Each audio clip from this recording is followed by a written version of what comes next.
gente. A minha apresentação ela tem duas partes, né? Na primeira parte, a gente vai fazer uma panorâmica do que está por trás do acidente, né? Alguns, talvez, a maioria de vocês já conheçam os elementos que eu vou passar aqui. E a segunda parte, a gente vai analisar um pouco a questão da tragédia do ponto de vista da governança corporativa e da gestão de risco, né? Eu vou falar um pouco sobre isso. E, para iniciar, eu vou passar um filme. Será que não aparece?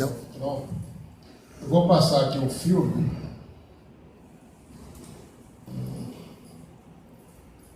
Esse filme, ele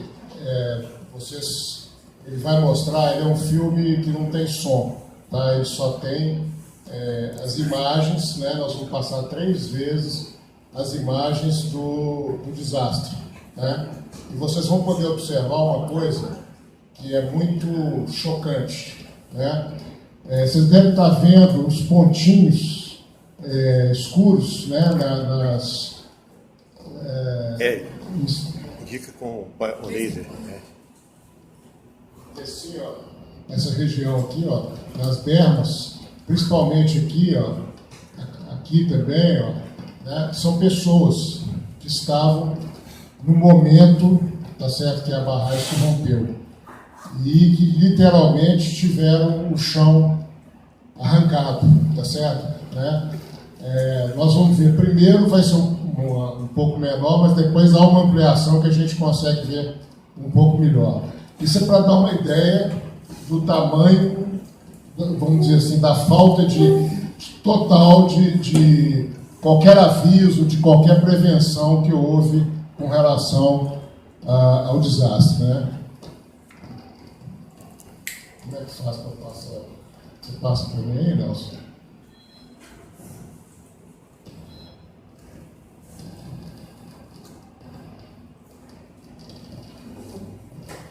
Olha só, presta atenção.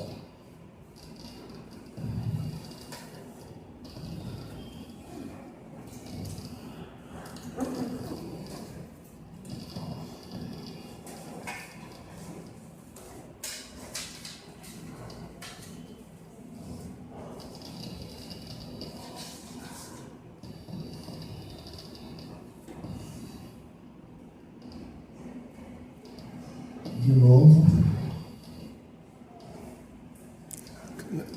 As pessoas aqui apavoradas correndo.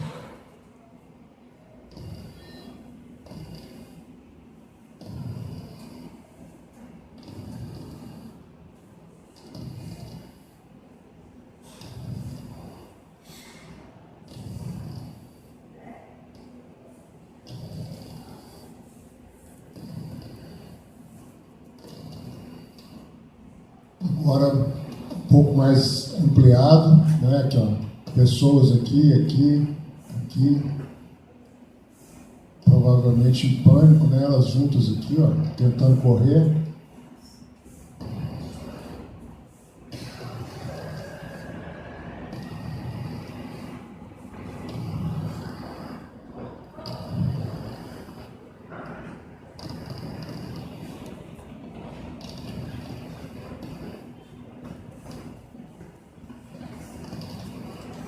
Zé Fini. Bom, acho que o filme mostra a extensão, né, o tamanho do que foi a tragédia de Brumadinho, né?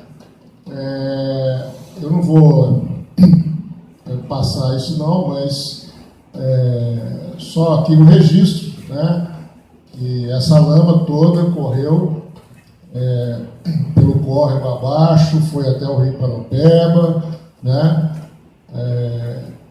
Que abastece a região, como todos sabem, né?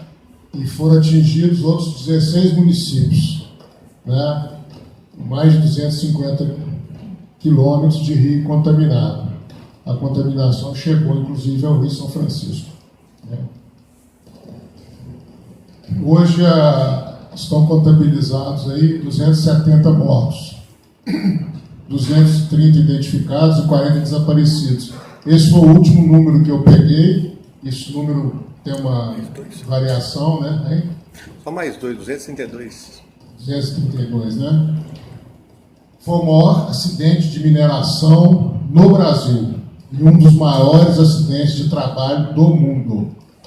Tá certo? E segundo os dados da SOS Mata Atlântica, do INPE e do MAP Biomas, houve uma perda de 150 hectares de Mata Atlântica. Paraupeba está indisponível para qualquer tipo de uso e o rejeito contaminado já atingiu o Rio São Francisco. Algumas perguntas aí, eu coloquei perguntas que não quero calar, né? Por que a Vale manteve escritórios, um refeitório e outras instalações em área de risco de segurança da barragem? Como admitir que o sistema de alerta fosse tragado pelo mar de lama? Né? Quer dizer, dizem que tinha um sistema de alerta lá, mas que não funcionou. Né? Como explicar a emissão de uma licença ambiental para extração de material fino depositado no local, sem que uma vistoria prévia atestasse justamente a segurança da barragem? E por que o plano de emergência para a barragem de mineração da barragem de Brumadinho não foi acionado? Existia um plano de emergência, por que ele não foi acionado? Né? São perguntas que a gente ainda não tem resposta.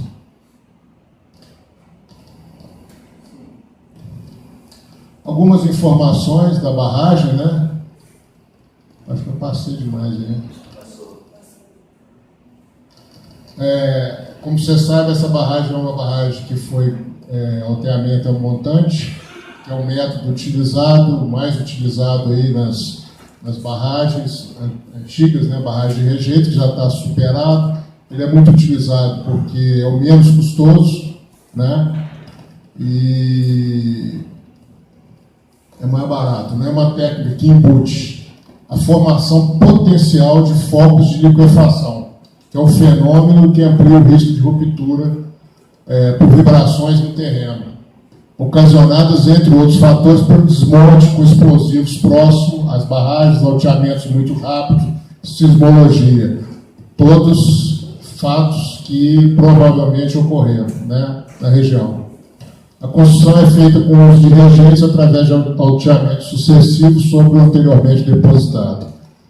Só para mostrar o seguinte, quando você começa, né, no primeiro momento, você vai fazer a barragem aqui, ó, e vai depositando rejeito até uma determinada altura. Quando chega a uma determinada altura, você faz um alteamento, que eles chamam, ao montante, né? Ou seja, você utiliza como suporte para a barragem, para o alteamento da barragem, o próprio rejeito, né? E assim sucessivamente. Segundo consta, a barragem de Brumadinho, tanto a de Brumadinho como a de Mariana, tinham vários alteamentos feitos dessa forma, né?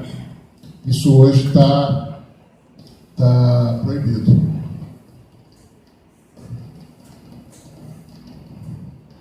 Bom, tem uma questão importante aí, que é a questão da licença ambiental, né? A Vale pediu autorização para as obras de reaproveitamento dos rejeitos, né? E o governo de Minas aprovou, tá certo? E a mineradora obteve a licença em 2018, dezembro de 2018, para fazer explosões e usar equipamento pesado na área de servidão. Ou seja, ela já estava fazendo operações ali na região, tanto que a gente viu pessoas, né,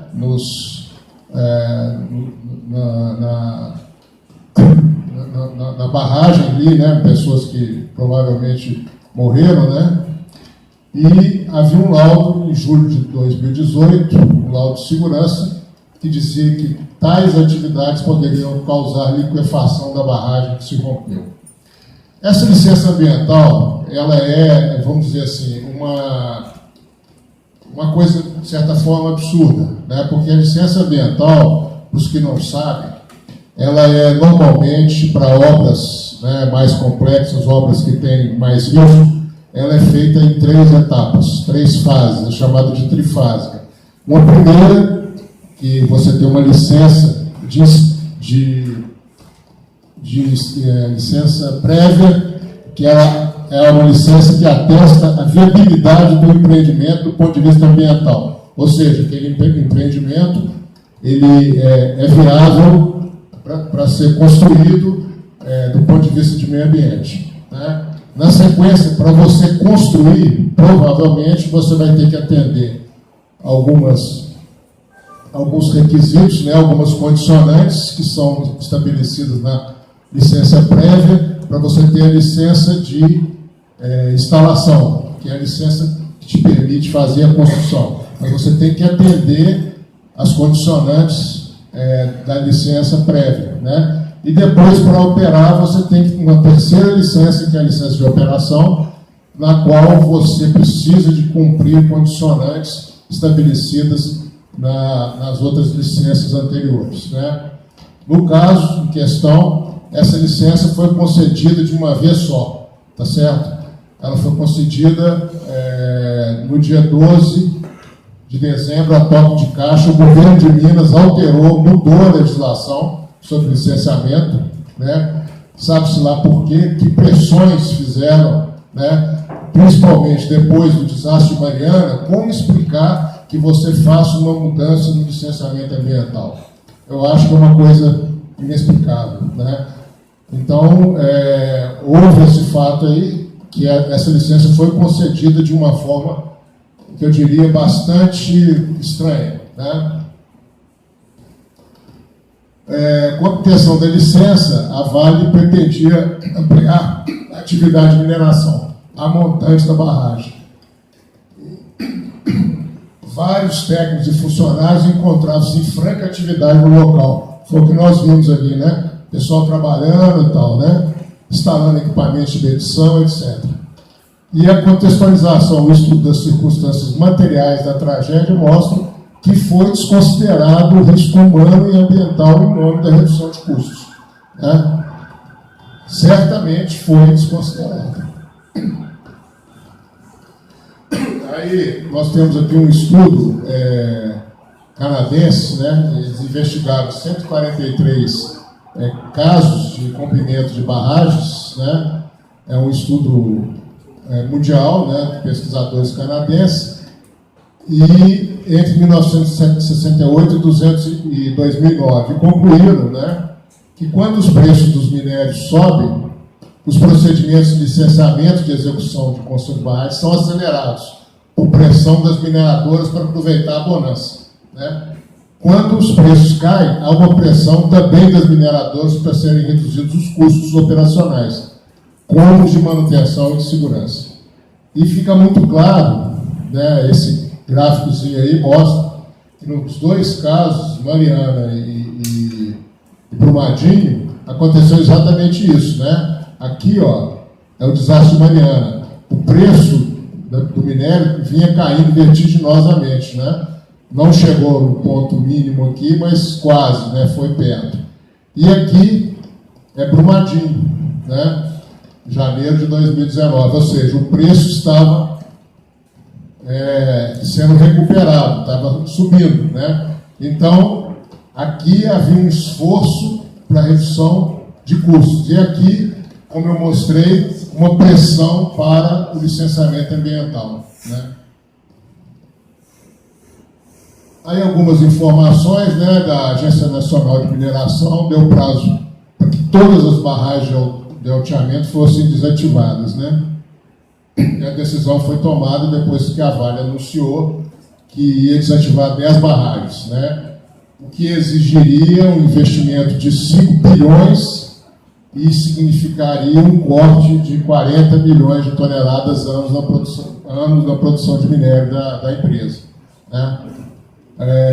A suspensão das atividades nessas minas, na região de Brumadinho, causaria um impacto de 10% na produção anual de minério da empresa, que talvez não seja muito em função do desastre, né? E tem havido alertas de novos riscos, a isso nós já estamos vendo aí, são 15 aí que já estão, barragens que já estão interditadas pelo Ministério Público, pela Superintendência do Ministério do Trabalho, enfim, né? E para o Estado de Minas é um desastre econômico, né? Há uma expectativa da perda de 7% do PIB do Estado, né? Isso aí é uma estimativa razoável, média, né? Talvez seja maior.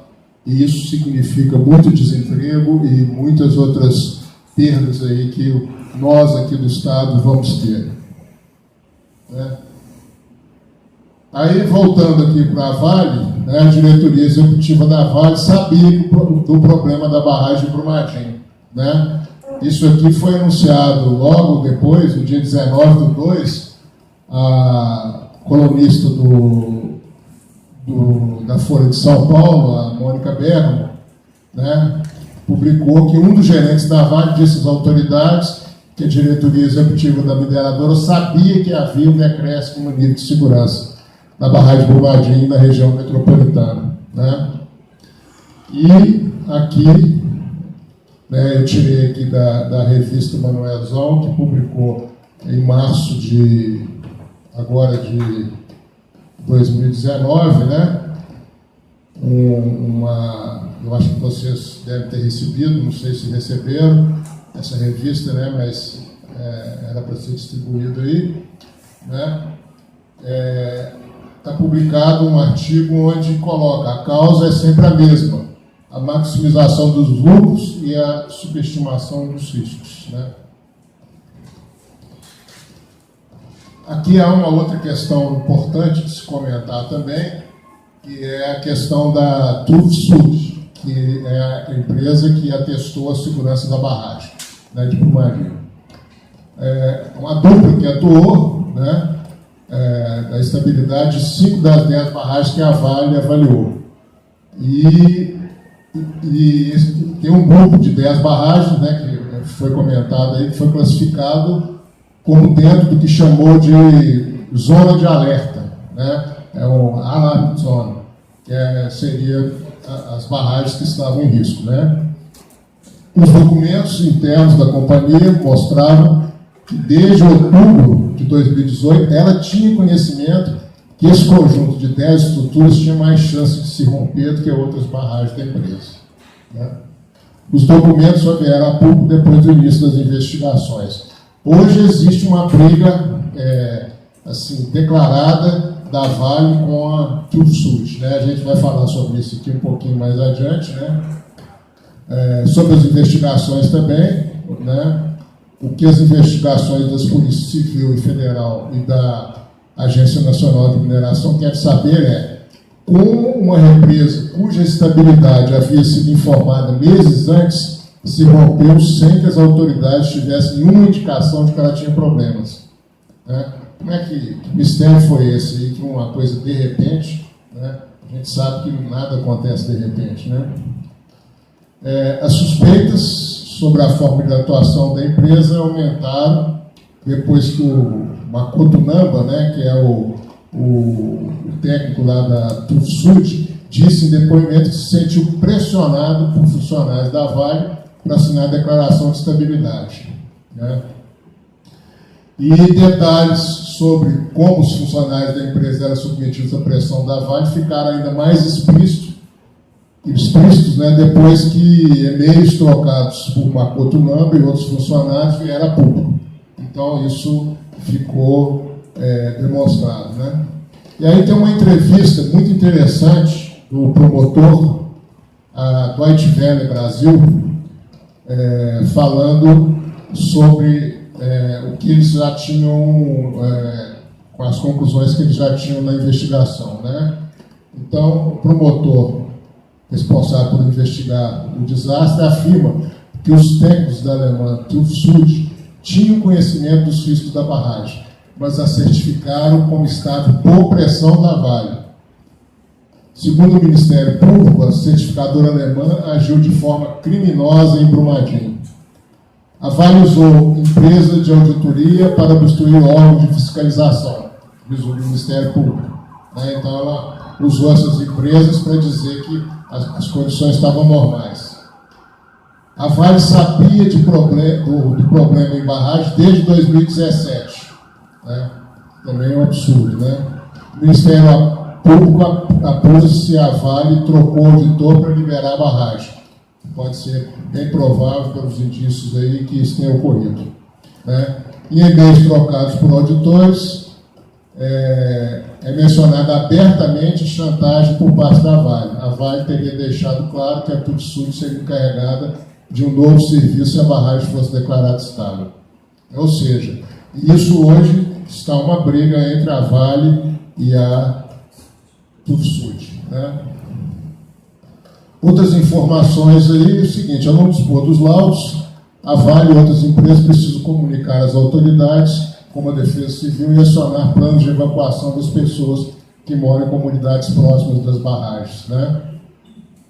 Isso aí é o seguinte, a Agência Nacional de Mineração mudou as regras, tá certo? E agora as inspeções das barragens estão com outros critérios, né, que está, inclusive, obrigando fechamento de estradas, realocação de pessoas em hotéis e gerar pânico em vários municípios de Minas Gerais. Isso nós estamos ouvindo todo dia aí na imprensa, né? Estamos vendo o que está acontecendo, inclusive a estrada de Ouro Preto, né? Estava há poucos dias atrás, agora que foi liberado, mas estava com siga e pare, né?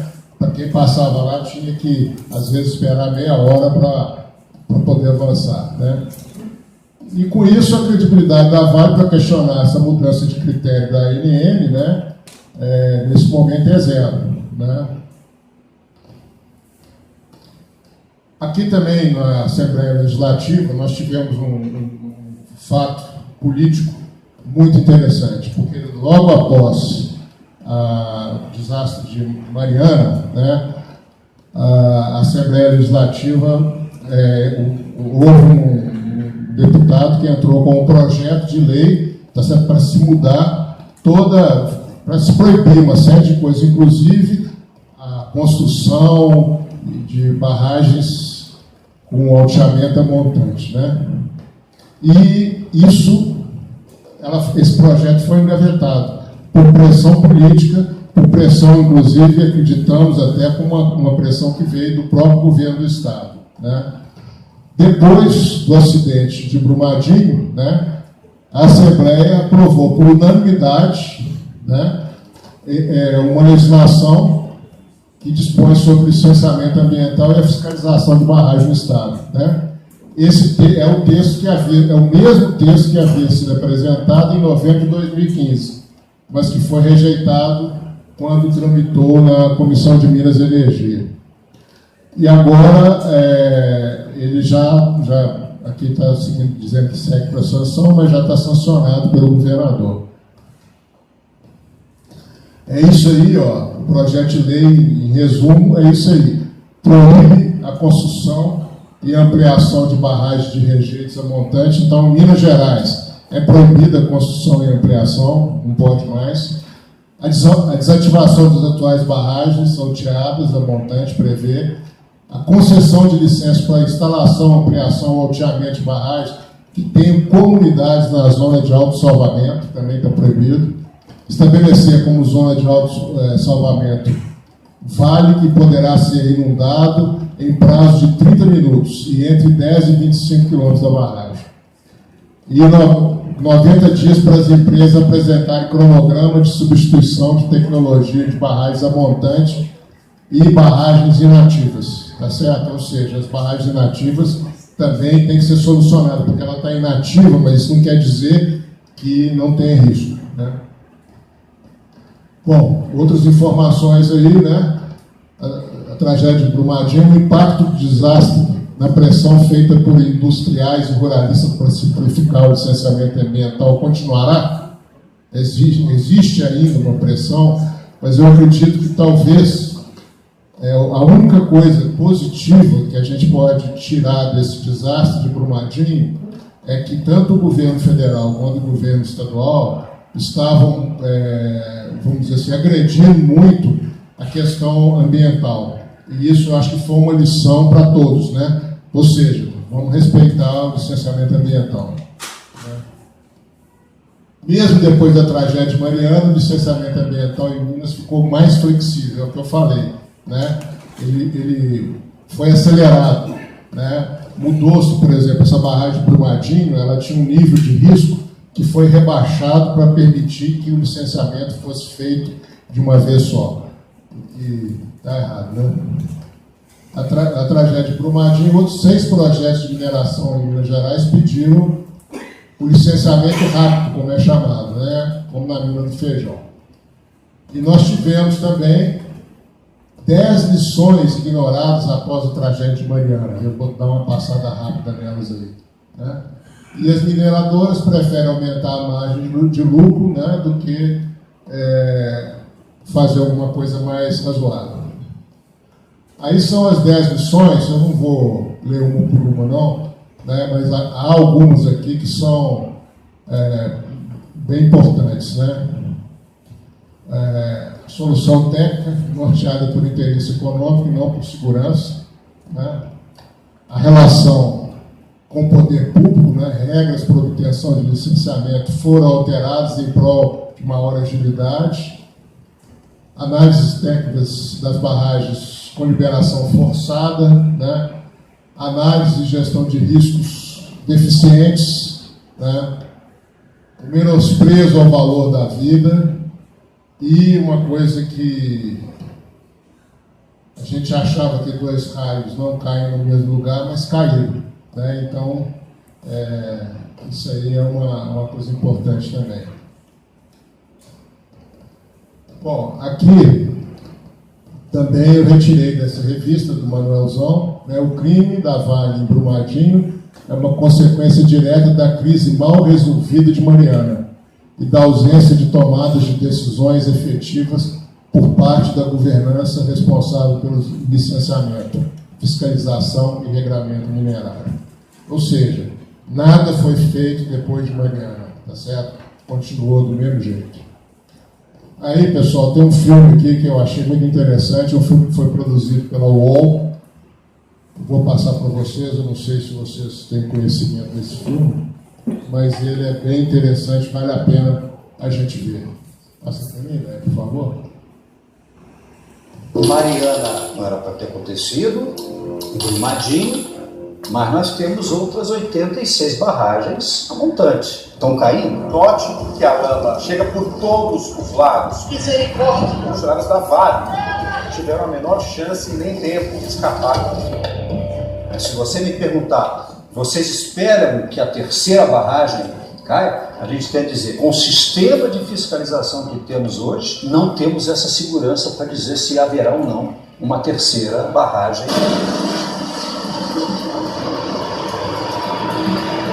Eu posso te garantir que no sistema de gerenciamento de barragem, nós não temos elementos que nos levassem à conclusão de que a barragem estava estável. Pela Vale, até hoje, a barragem do Brumadinho não rompeu. Ela está dizendo que tinha tudo. O que houve com as informações? Se elas sinalizaram que estavam tudo estável? Então como é que está a lama lá abaixo? As informações que nós dispomos são as informações que estão no sistema de gerenciamento de barragens. Ou seja, são as informações que o empreendedor alimentou o sistema. A quantidade de barragens demandaria, evidentemente, um número exponencialmente maior do que a capacidade que nós temos de fiscalizar. Convido o senhor Fábio Soares, presidente da Vale. Hoje, quem contrata o fiscalizador é o fiscalizado. Então a Vale se autorregula, ela se autolicencia, se autofiscaliza. Nós temos que romper a relação que existe entre o empreendedor e o fiscalizador. Este método, ele é um método aplicado em países de primeiro mundo da mineração. Nesse sistema, por exemplo, na Austrália, há uma confiança muito grande do governo nas empresas e das empresas no governo. Por que não funciona esse sistema das mineradoras se autofiscalizarem? Porque a punição a elas é pequena. O que a Vale sofreu em Mariana? Nada. Ela, vamos dizer assim, atua como naquele ditado que o crime compensa. Nós temos uma cultura que assim, não vai acontecer e se acontecer, Dane-se. A Vale lamenta profundamente o ocorrido. Para os familiares das vítimas da tragédia em Uruguai.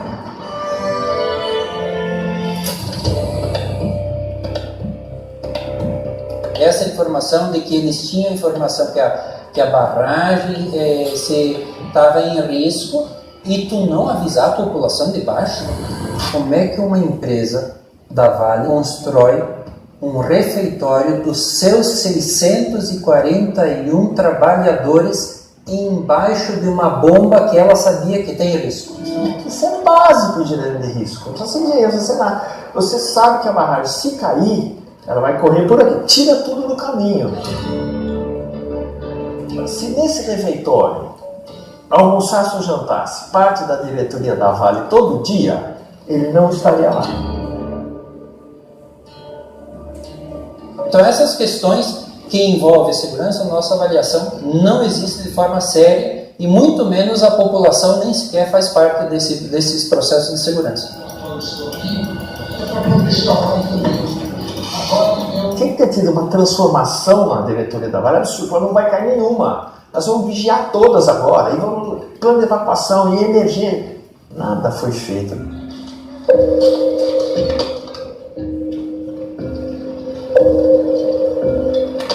O sistema é pró-minerador. Então elas recebem o direito de fazer a exploração do minério e fazem através desse tipo de barragem. Desde o acontecido em Mariana, nós víamos fazendo recomendações ao poder público para que modificasse o quadro normativo, tornasse mais rigoroso e também desse uma ênfase maior à fiscalização. E não andou pela força do lobby da Vale. Eles têm bancada de parlamentares, eles têm influência nas estruturas de fiscalização. O próprio executivo, que também não tem uma posição de enfrentamento, às vezes refém tanto de financiamento de campanha, mas refém também da pressão e da chantagem que a Vale faz. Eu vou sair de Minas, eu não minero mais, eu gero emprego. A grande expectativa nossa é de que eles comecem a repensar e analisar na ponta do lápis que segurança de barragem deve ser enxergada como um investimento a ser feito e não como um gasto a ser reduzido. Porque vão gastar muito no caso Samar e vão gastar muito no caso Vale. A Vale é uma empresa extraordinária e é uma joia brasileira que não pode ser condenada por um acidente que aconteceu numa das suas barragens, por maior que tenha sido a sua tragédia.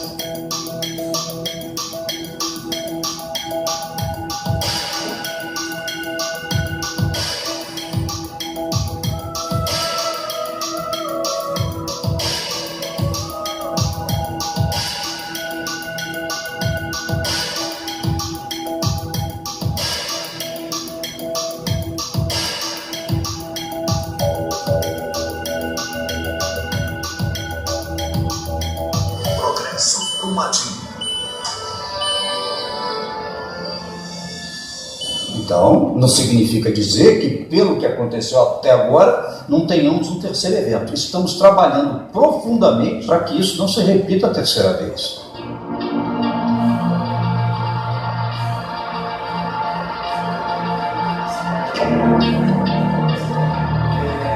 Eu espero que, quando os holofotes se apagarem, de fato, as autoridades competentes, que são especialmente o Executivo e o Legislativo, adotem medidas para nós não termos outra tragédia. Nós não merecemos outra tragédia.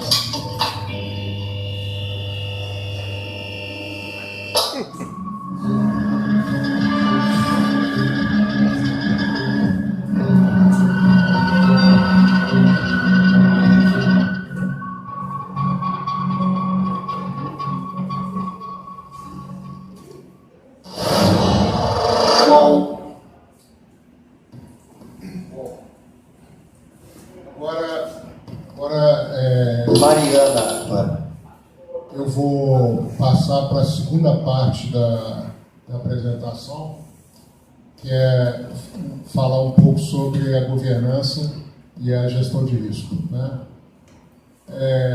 Mariana, vocês devem saber, nós já estamos com quase 4 anos, foi criada lá uma fundação chamada Fundação Renova, né, que é formada basicamente pela Vale e pela BHP Billiton, né, e que é responsável pelos compromissos, né,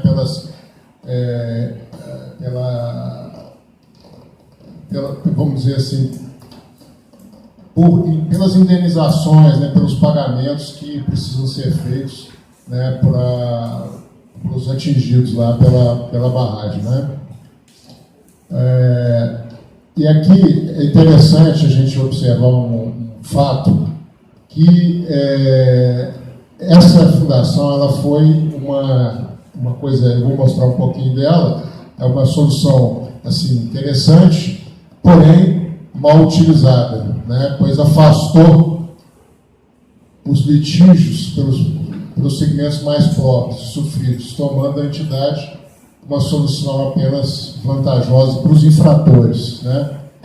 E uma curiosidade também, que no intervalo entre os desastres de Mariana e Brumadinho, o valor de mercado da Vale na Bolsa de São Paulo passou de 77 bi para 297 bi. Ela sofreu uma valorização assim, estupenda, né? Por que será? Será que todo mundo achava que o que estava por trás da Vale, que aquilo foi de fato uma coisa pontual que aconteceu lá em Mariana, né? E que essa Fundação Renova resolveria tudo? Não sei.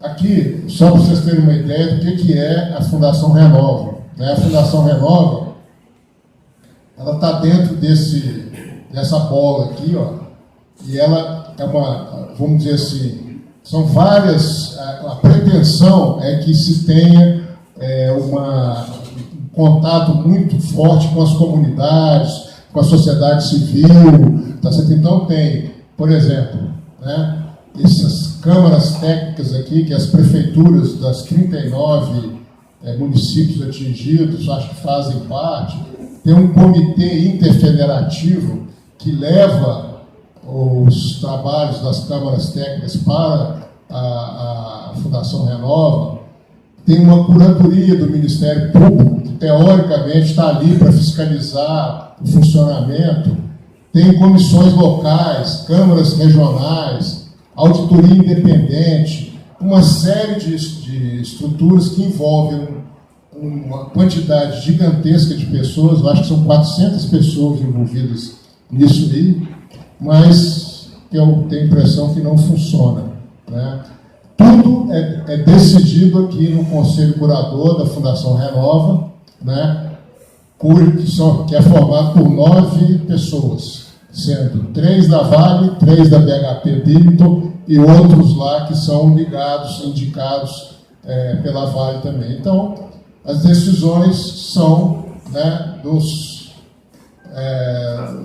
exatamente, e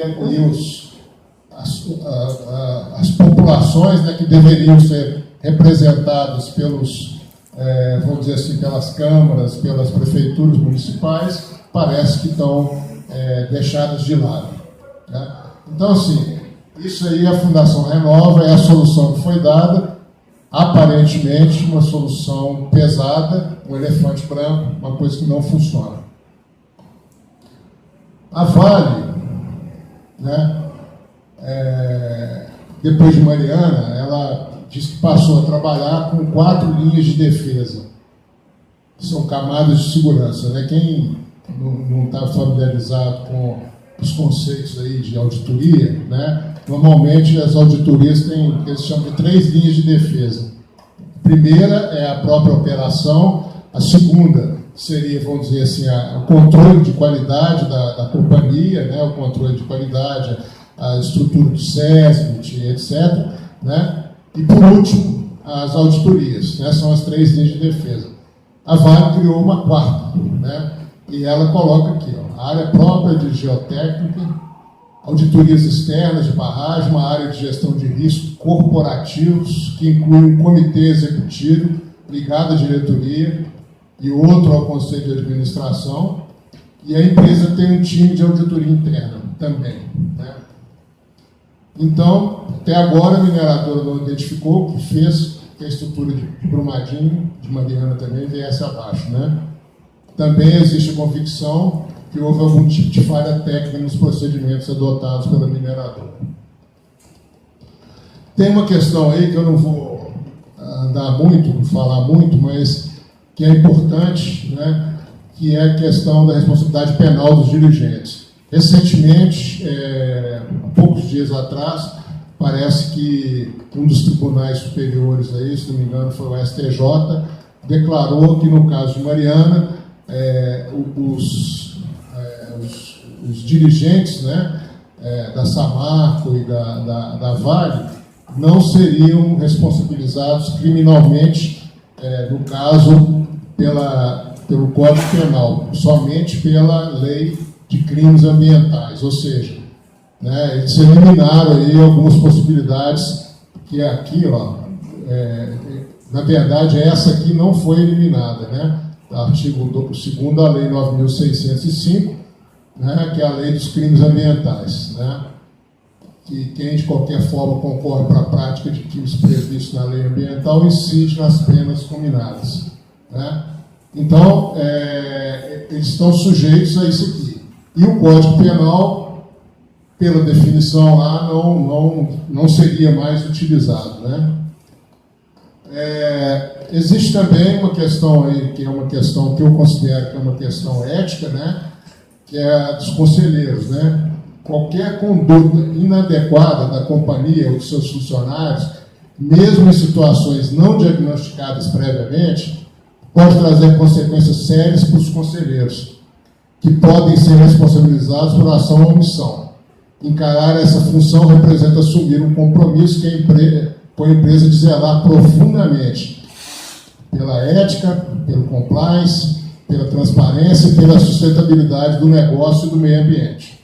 Esse é um conceito, isso aí foi um artigo do Valor Econômico, né, que foi inclusive uma especialista em governança que escreveu. A responsabilidade penal dos dirigentes, né, eu diria o seguinte, né, que a consciência da instabilidade da barragem, somada à conduta comissiva, né, nada fazer ou dissimular o risco, né, forma um rastilho de culpas que mancha a conduta dos prestadores de serviços técnicos, coordenadores, gerentes e diretores, né, chegando inclusive ao conselho de administração da empresa.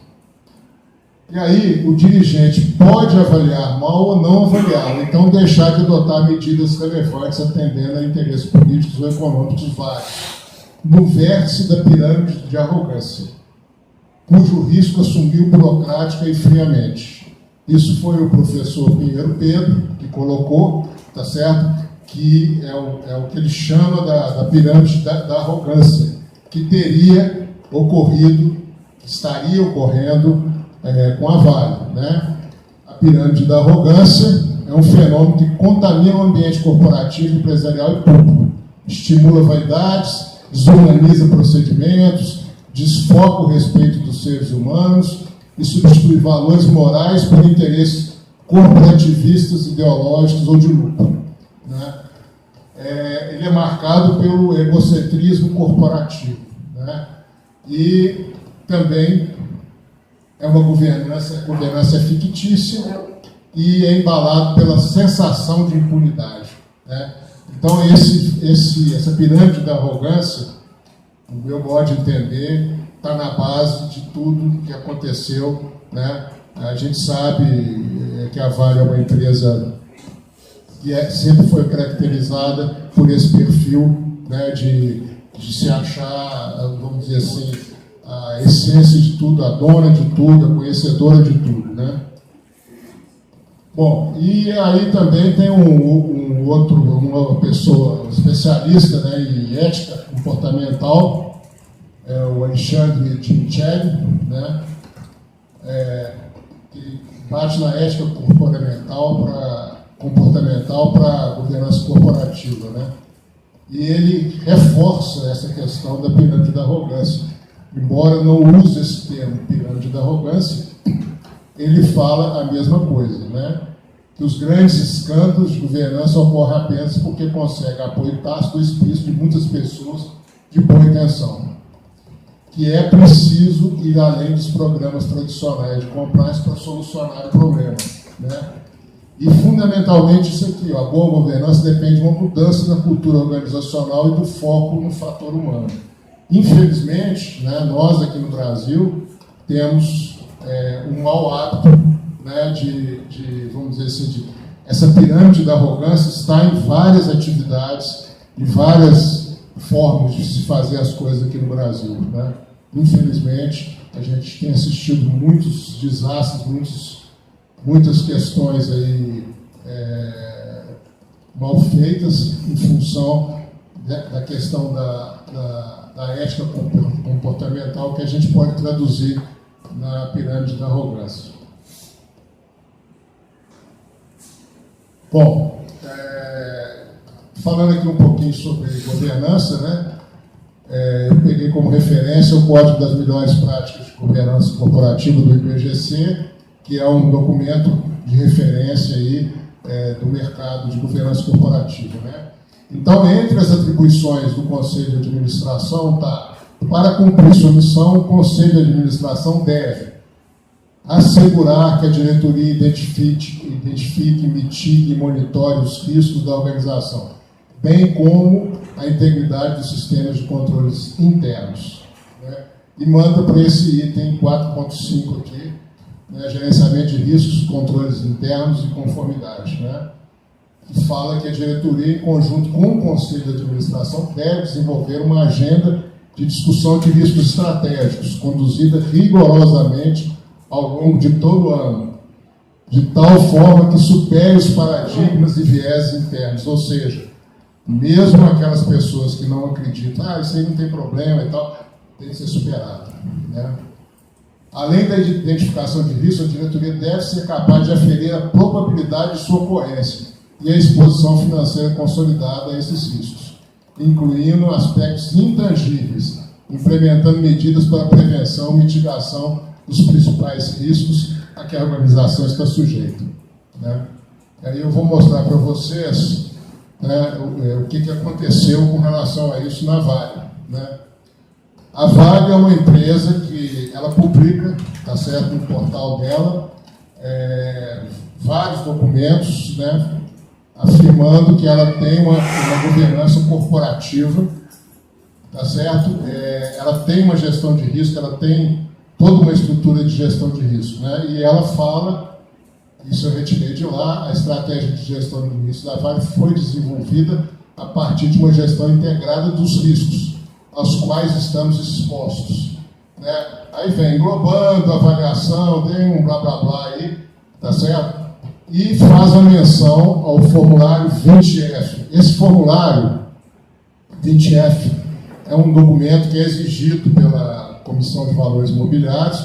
Ele é exigido aqui no Brasil, no caso da Vale, que tem ações na Bolsa de Nova York, né, tem as ADRs, também o agente americano exige, a agência americana exige que tenha esse documento. E nesse documento, né, você tem que expor os riscos que você tem, né? Aqui também é documentação da Vale, né? Considerar o gerenciamento de risco fundamental para apoiar a nossa estratégia de crescimento e flexibilidade financeira, o Conselho de Administração estabeleceu desde 2005 uma política de gestão de risco corporativo, um comitê executivo de gestão de risco. Ou seja, a empresa, teoricamente, tinha tudo, pelo menos no papel, né? Esse comitê apoia a diretoria e suas responsabilidades no que se refere à gestão de risco na Vale. Então, assim, a estrutura existia, ou existe, né? Mas a hora que você vai, tá certo, no formulário 20F, que é o documento oficial, né? Você encontra lá uma mixaria sobre a Fundação Renova, sobre o desastre de Mariana, né?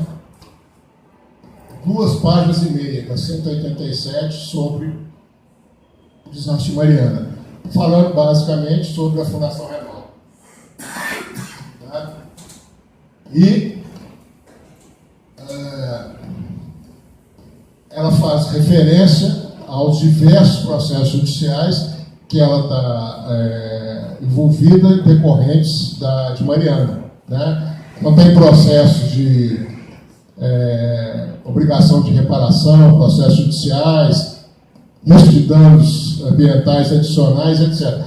Todos os municípios, praticamente, enfim, que foram afetados, entraram na justiça, os ministérios públicos de Minas, as prefeituras, enfim, né? É um mundo de processo judicial decorrente de Mariana, né?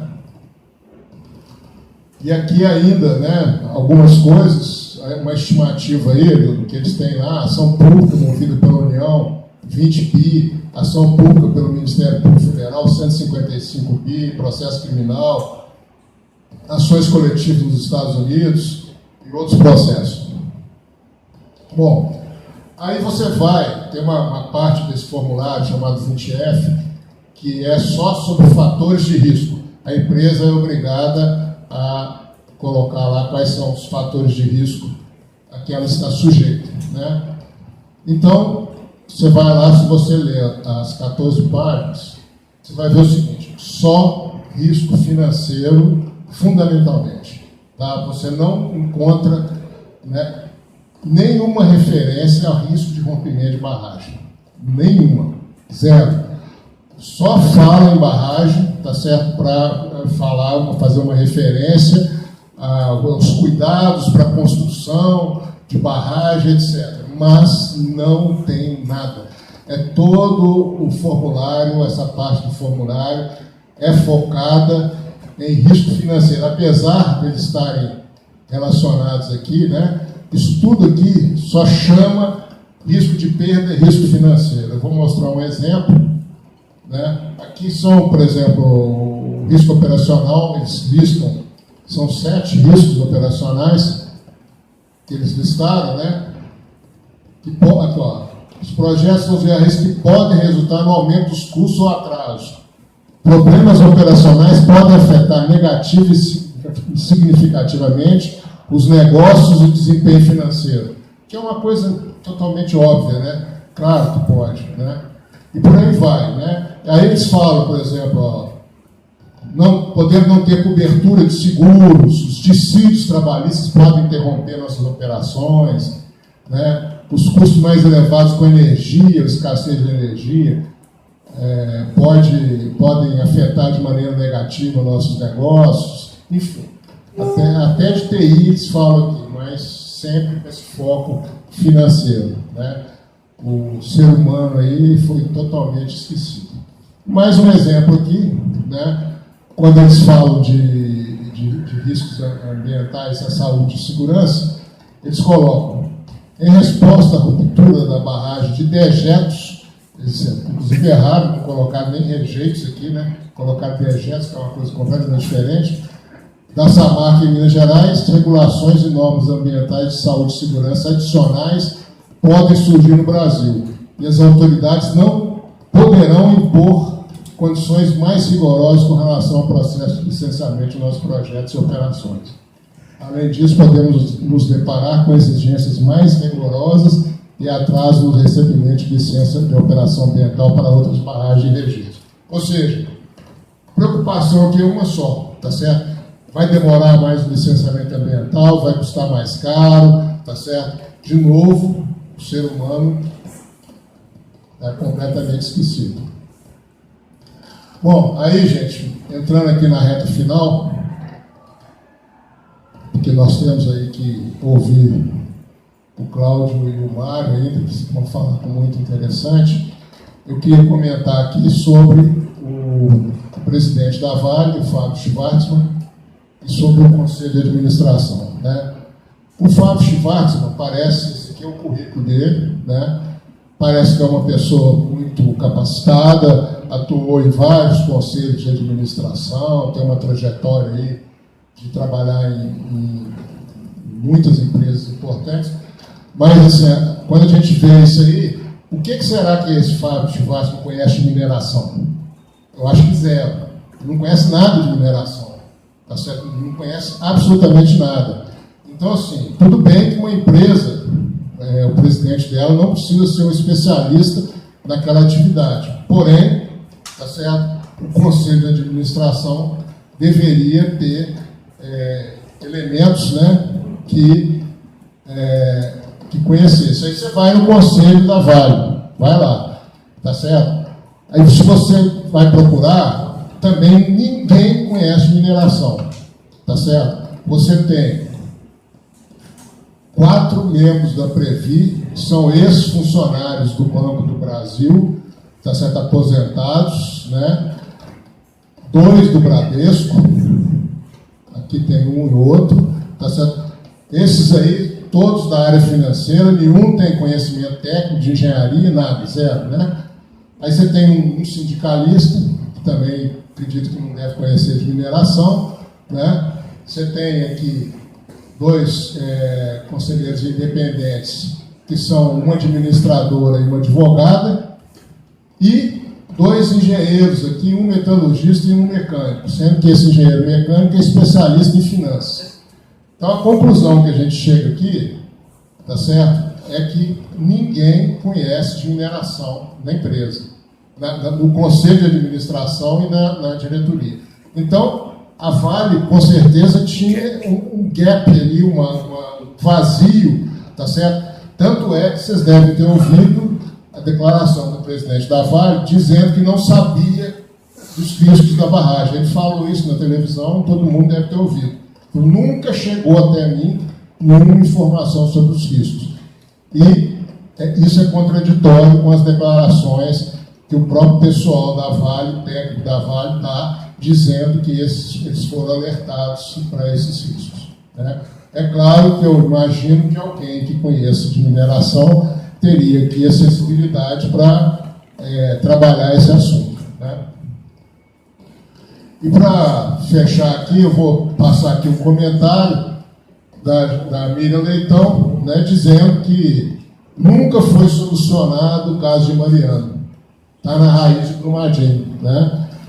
Foi exatamente por não ter feito o que devia que a tragédia se repetiu. A empresa deveria ter seguido o roteiro básico, rever todas as barragens, enfrentar ao custo que fosse a mudança de tecnologia de armazenagem nos velhos e nos novos depósitos de rejeitos, trabalhar com o princípio da precaução em cada caso onde houvesse risco. Além, é claro, de ter reparado danos humanos e ambientais de Mariana, mostrando estar realmente comprometida com a mudança. E aqui só uma breve, algumas conclusões, alguns tópicos que eu tirei, né, de conclusões, que é o seguinte: o Conselho de Administração da Vale é formado por pessoas que não conhecem o negócio. Mineração, as instalações das minas, e não tem condições de avaliar riscos operacionais que está exposto. Isso fica muito evidente. A administração da Vale não conseguiu superar os comportamentos de atender prioritariamente as expectativas de curto prazo dos investidores e demonstrou ter uma gestão de risco somente em papel. Porque você tem uma baita de uma estrutura, mas não chegou lá em cima, né? O governo e o setor de mineração ainda não aprenderam a aprender com a experiência alheia. A Vale e o Estado de Minas não levaram em consideração as lições de Mariana. Isso também é muito claro, né? O governo e os políticos de Minas facilitaram o licenciamento ambiental em barragens do mesmo tipo, de forma precipitada, e nada tiraram do desastre da Samarca. É preciso tratar o meio ambiente com muito respeito. Ainda não aprendemos a colocar a segurança do ser humano e do meio ambiente, elementos indissociáveis das atividades operacionais de qualquer empresa, à frente dos custos e do lucro. É inconcebível que o Estado não tenha orçamento, pessoal e capacidade técnica para enquadrar e punir os maus mineradores e implementar leis que não são cumpridas. Em Brumadinho, houve um somatório de falhas, e a espiral da arrogância no campo público e na administração da empresa que acarretaram a tragédia sem que nenhum alerta houvesse sido ativado ou disparado, né? E só para encerrar, eu vou colocar aqui essa frase, que é do Pinheiro Pedro, né, eu acho que é importante a gente deixar essa reflexão final. A pirâmide da arrogância está presente em quase todas as tragédias experimentadas nesse período de transnacional e revela-se no desprezo pelos semelhantes, sejam funcionários engenhosamente alojados em edificações postadas na linha de inundação da barragem em Brumadinho, sejam crianças alojadas em contêineres precários que incendiaram no Clube de Regatas do Flamengo no Rio. Vítimas afogadas e incineradas pelo desprezo de direções que não hesitam em gastar milhões numa campanha publicitária ou na contratação de craques. Né? Era isso aí que eu queria mostrar para vocês. Daqui a pouco a gente vai abrir aí para discussão. Né? Vou convidar então agora o